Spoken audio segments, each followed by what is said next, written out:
majorité et des femmes de la majorité. C'est ainsi que Mme Simone Veil, qui n'avait jamais figuré dans ces sondages, vient en tête, devant tous les hommes, devant 55%. Mme Simone Veil, dont le grand public a pu faire largement connaissance lors du récent débat à l'Assemblée nationale sur la punition de grossesse, revient ce soir en deuxième lecture devant les députés. Mme Veil demeure confiante et elle nous a dit ce que ce combat, car c'en est un, a représenté pour elle. Vous avez été en quelque sorte l'avocat de cette loi. Quel était pour vous le moment le plus difficile jusqu'à présent? Sur le plan personnel, certains moments des débats parlementaires ont été difficiles, même si je me suis rendu compte que certains propos étaient dus à la passion, et une passion parfois justifiée. De temps en temps, ça a été vraiment des moments difficiles. Mais je crois que ce qui est très important, je ne sais pas en définitive comment le texte va se retrouver tout à fait en fin de parcours, c'est par exemple le vote du Sénat.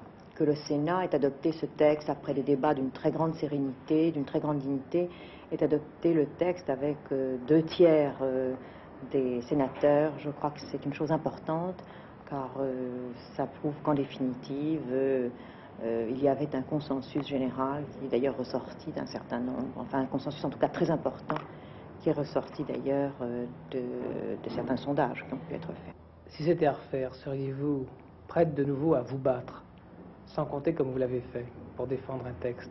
Oui, sûrement, de la même façon, peut-être simplement en tirant qui vont donner sur la façon d'appréhender les problèmes ou sur certaines attitudes, mais comme je pense que c'était en définitive la moins mauvaise des solutions et que ça apportait, comme je l'ai dit, certains progrès, je n'ai pas changé de point de vue et donc je referai la même chose.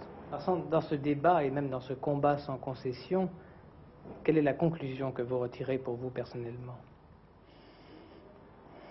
Je ne tire pas de leçons personnelles. Je crois avoir pris les choses simplement comme je les ressentais et d'avoir fait les choses les unes après les autres, d'avoir franchi les étapes et d'avoir fait chaque petite chose au mieux comme je le pouvais et sans en tirer de leçons particulières. Alors, pour quelle raison avez-vous accepté ce poste, et en particulier de défendre ce texte? Parce que ce ne sont pas des ambitions. J'ai une vie professionnelle depuis longtemps et chaque fois que j'ai travaillé, quel que soit ce que j'ai fait, que ce soit à l'administration pénitentiaire ou ensuite à la direction des affaires civiles, quand j'ai travaillé sur des textes, quand j'ai pu, le plus important, c'est de mettre mes idées.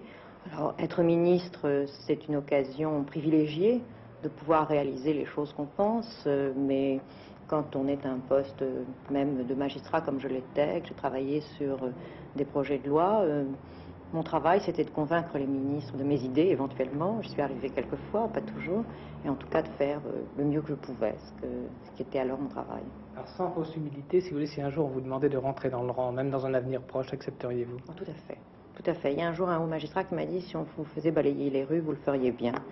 Je crois que les choses m'intéressent, les gens et les choses m'intéressent, alors faire comme je pense que ça doit être fait.